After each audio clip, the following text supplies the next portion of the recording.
Hello, my name is Anna. I am 34 years old, and this is my testimony of coming to Christ from New Age. First and foremost, please forgive me. I am a little bit nervous. I've never filmed myself doing anything like this, so excuse. I hope you can look past the ums and all of that nervous jitter.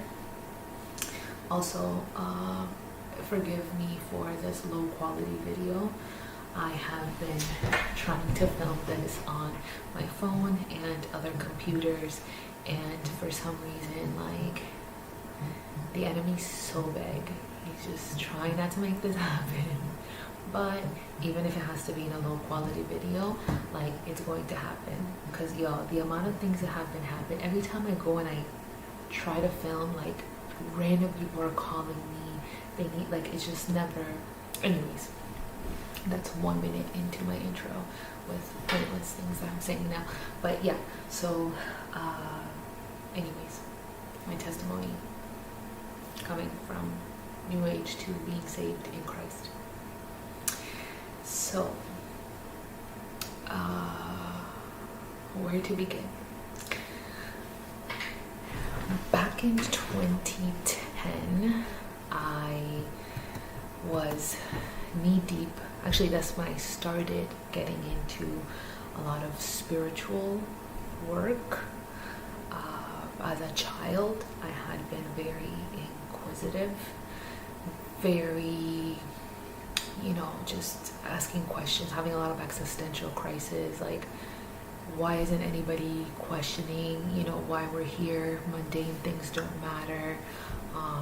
And so I consider myself to be very spiritual, and I was that kid that would go to church on Sundays, and I would ask a lot of questions, but I feel like at the time, I don't know if it was the church or the people, but they just weren't ready to answer those things. Or maybe they did answer, but in my mind, I don't fully remember what was going on. So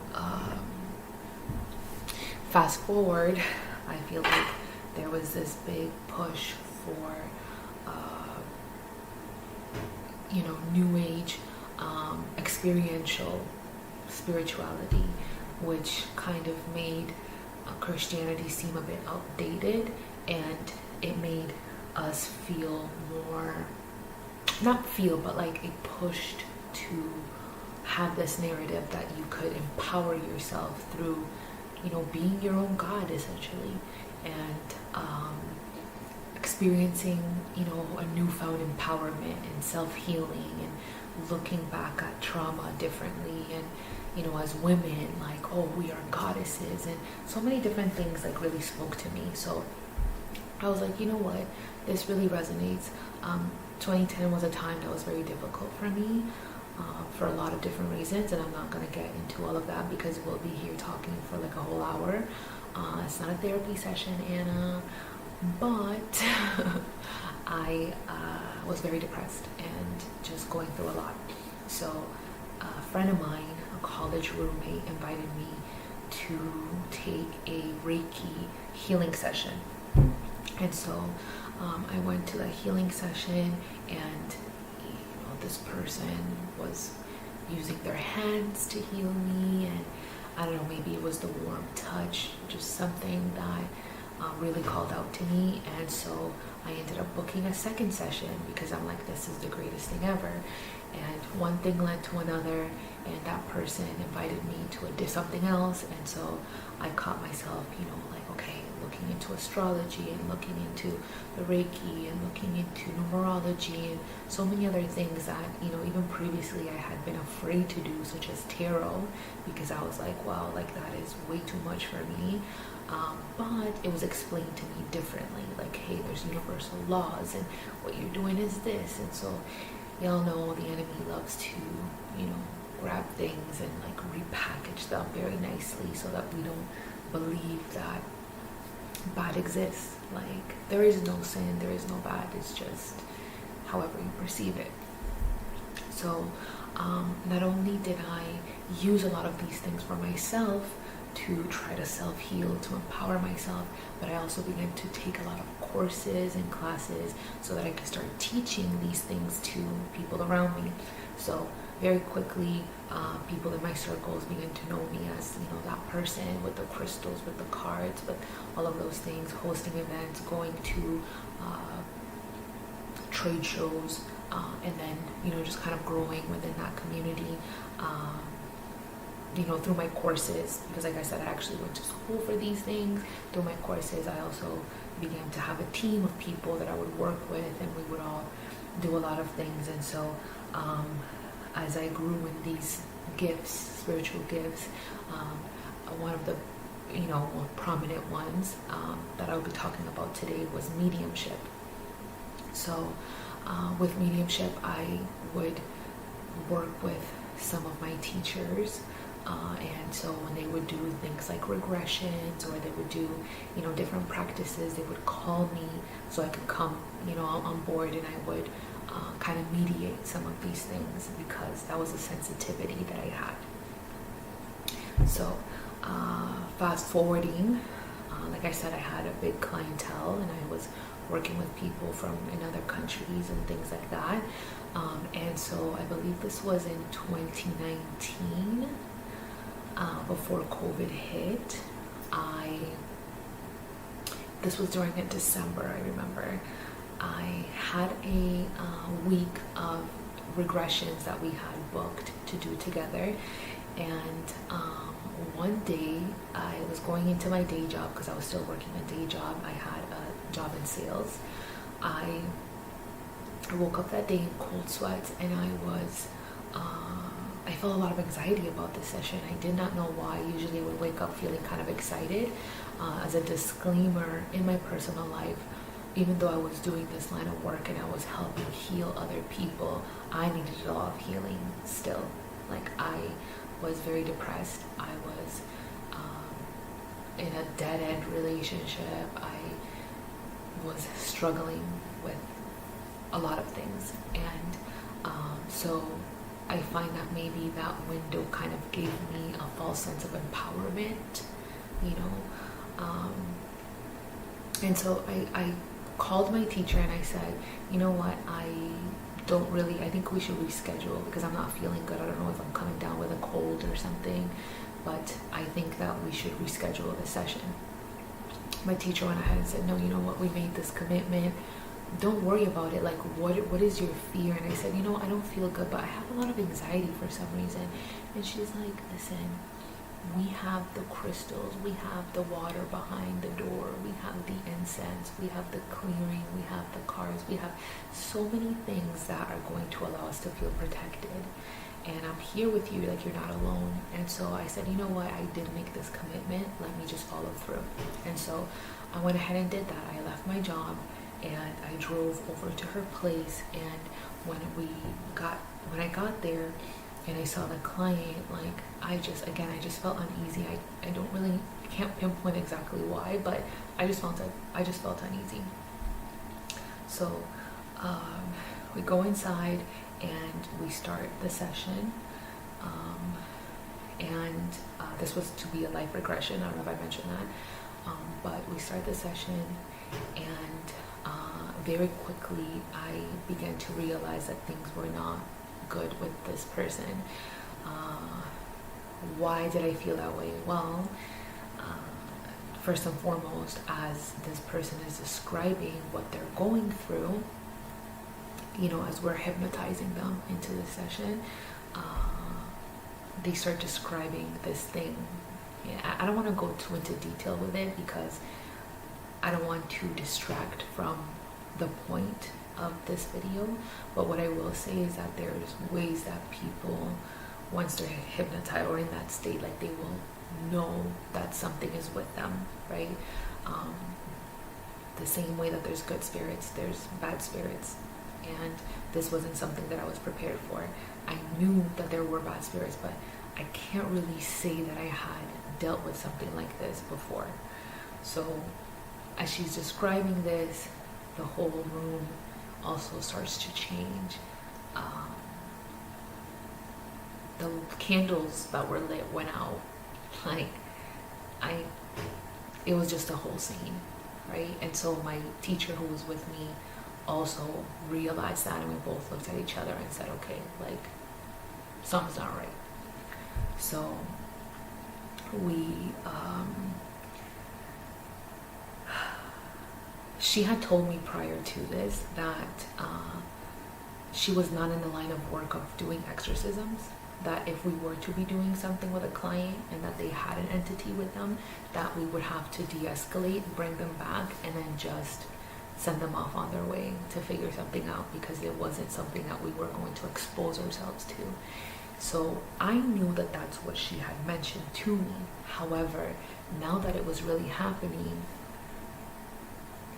I was looking to her to lead in that scenario, because she was the person that had 30 plus years of experience in this. So I'm looking at her like, all right, what do you want to do? Because you're leading. I'm just, translating, doing the mediumship. And she looks at me, and I just see the look of fear in her eyes. And so she's looking at me. This is what I felt, right? I don't know. I haven't talked to her about this in years, but it was kind of like, okay, what's going to happen now? So this could have been a minute. It could have been 30 seconds, but I will tell you, it felt like a lifetime of us just looking at each other. This person's on the chair, on their seat, like laying back, and this is happening in the room. We're looking at each other, and I'm like, are you gonna go, or what's gonna happen? And so as this person's looking at me in fear, I quickly began to realize that there was no plan. All of the talk about, we can de-escalate and we can just do XYZ literally went out the window the moment that stuff got real. So so I did the first thing that came to my mind, and now I know it was the first thing that came to my heart, which was to begin praying. And what I prayed was the Lord's Prayer. I knew it in Spanish. I grew up in a Christian family. Like I said, a lot of the things that I did as a Christian when I was younger was just, cultural or taught to me, but I didn't really understand the significance of it. So, but for some reason, it's just like our soul just knows. And I began to pray the Lord's Prayer in Spanish, and my teacher began to pray it with me. And so as we prayed this, it was magical how this thing that we both felt in the room just kind of flew. And the energy shifted. So as this happened, I decided to take the lead in that situation. And I spoke to the client, and we were able to bring her back, and I said, listen, I really think that you should cut off anything that you're doing right now spiritually, and maybe go to a church and seek some help. And I didn't know what was happening because I was so confused. The number one thing that was on my mind was just like this person that I had put on a pedestal, like she was looking at me like, I was just like, this is not a plaything, like this gets real. And so I was like, I couldn't make sense of that. And in addition to that, I was also scared. I was afraid. And so I got in the car. I guess they kept talking, but I got in the car. I'm like, okay, I gotta go. I think another reason why I also felt that way was because when this person came back, they had no recollection of what had happened. They didn't remember. So I was like, okay, I'm in the twilight zone. I need to get in my car and I need to go home. I got in the car, I went home. As I got home, I just began to cry. I just shut down completely because, again, things were just replaying in my brain, and it was like, wow, like, I'm a witch, but I'm a good witch. I do these things, I'm in this realm, but, it was kind of like, wow, like, this is really real. And so that night I could not sleep. I felt this thing that was very heavy in my chest, and I also had some paranormal activity that took place in my house that night. Maybe for another video, but I just can't even bring, out of respect for, my spouse, the person that's living with me and things like that. Like I don't want to touch on that, because again, that's not the point. But I will say that, this thing, I was vulnerable. I lacked so much knowledge. I didn't even know what I was doing, really. I thought I knew a lot, but I knew nothing. And so I brought some of those things with me home. And for the following, from that day, 2 weeks, I was at home fighting off a fever, a horrible, horrible flu. I thought I was going to die. I lost 10 pounds in 2 weeks. I could not even drink water.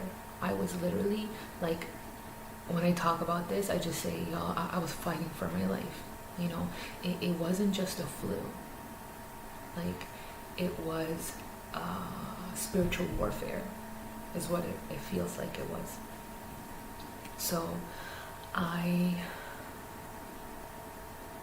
got to a point where I think it was a day in or 2 days in, I called this teacher and I said, listen, like, if I were you, I would stop doing this work altogether. I don't know what is going on. I don't know if things maybe have changed in the universe. Like, here I am trying to, explain it from the limited knowledge that I had. But I was like, hey, maybe things have shifted and this ain't the time for it, right? So, yeah, I said, I'm really sick. Like, I think I'm just going to call off whatever other sessions that we have. And, yeah, until further notice. Like, it's December, maybe let's talk about it in the new year. So every day I just kept getting feeling more and more sick. I had a fever, I had to call off work. Like, it was just madness. And so at the 2-week mark, I remember getting to a point where, and I had hid this, by the way, I hid this from my family. I hid this from my closest friends. The only person that knew that I was sick was my spouse that was living with me, because I was embarrassed and I did not want to talk about what had happened to me. So I could not hold, I was so weak, I could barely hold a bottle of water in my hand. This is what I clearly remember. I went in the kitchen. I was living in a basement apartment back then. I went in the kitchen and I was so just weak. And I remember going in and I couldn't open the bottle of water. And I remember just trying so hard and I couldn't. And I just had to sit it down. And I fell to my knees and I just began to cry. It was probably one of the hardest things I've ever gone through, and I've gone through a lot in my life. But spiritually, I just felt so away from God. And so, in hindsight, I feel like that's really what I felt. And just powerless, right? So I fell to my knees and I began to pray. And I said, God, if you are with me, Lord, if you can hear me, Father, I just hope that you forgive me. I didn't know what I was doing. I know you exist, and I know that I don't feel you close to me because of what I'm going through. But Father, if I could just beg you for my life, Lord, I feel like this is taking my life. Please help me. And as I was on my knees, I just began sobbing and crying and crying and crying and crying to a point where it was just like, I was using all my energy to just let out what I was feeling. And I felt this thing. I closed my eyes and I felt like I had this vision. And again, this is just, I can only speak from what I felt, right? I closed my eyes and I felt like I saw this vision of a hand just reaching into the fire and grabbing me and pulling me out. And as I saw that, I began to cry tears of joy, because I felt like God was telling me that He was with me, and that I was either being saved, that I had been saved, or I would be saved. And this thing began to lift off my chest. And as I cried tears of joy, experiencing this peace that I had not felt before, as I felt that, I stood up. I don't know if I just heard something telling me to stand up, or I just felt it, but I just stood up. And I grabbed the bottle of water, and I was able to open it, and I started laughing. Like, I know I'm probably describing like a really crazy scene here, but that's really how it happened. I opened it up, and I was able to drink water for the first time without pain, because with this flu, my throat was hurting so bad. My fever was so high. Like I said, it was just a lot. I'm sure most of you have gone through a really, really bad flu. But this was like a spiritual flu. I don't know what it was. But, sorry, let me switch the camera over here, because I don't know why. I look so white. But yeah, so I was able to drink the water, and all glory be to God. That was the first drink of water that I had probably all day. That was pain-free. And so I said, Lord, forgive me, and I will never do these things again. And that was the very last time I had a client or a session like that.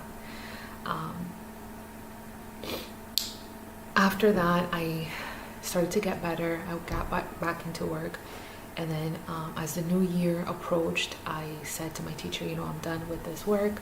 I'm not going to do this anymore. And maybe I'll leave this for a part 2, because, you would think it's like, God, when He saved the people of Israel, like, He did so many miracles for them, and yet it took them a while to, still, like, He would do miracle upon miracle, and yet, somehow, in our weak flesh, the enemy also in our ears would just find ways for us to, find loops and still sin. Even though I stopped seeing clients, I still, did other things like astrology here and there. I was dabbling here and there. But this testimony, this first part, like I said, maybe I'll do a second part, but this is the premise of this testimony is just to say that God exists, that I was in a situation where I felt like I was empowered, but my life and my soul showed otherwise. As the Bible says, you can judge those through their fruits of the Spirit, the fruits of their labor. The fruits that I was bearing were not it. So Jesus saved me from that.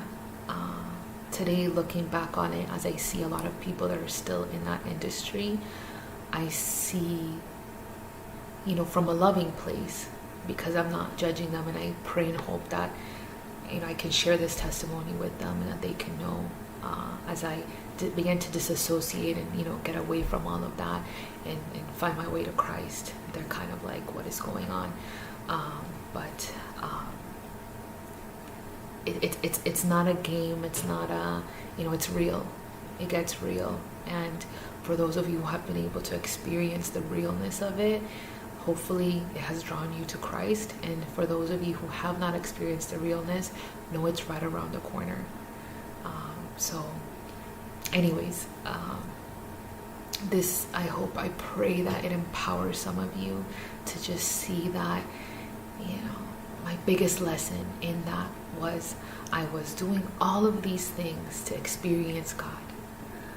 I was seeking fulfillment, peace, empowerment, and doing Reiki and doing these practices so that people would feel good. But what I realized is that God is not in any of those things. If you want to experience Him, you seek Him directly. You read His Word. You pray to Him. You have those conversations with Him. And nothing that I ever did granted me long-term joy and peace like He has. So anyways, first testimony, hopefully I will be able to come back on here and talk about some of the wonderful miracles of what He's done in my life in the last 4 years, and how I am here today. But yes, I pray that this can encourage and even spark some curiosity in my story, and that you will, seek God, because He is 100% where everlasting joy and peace is.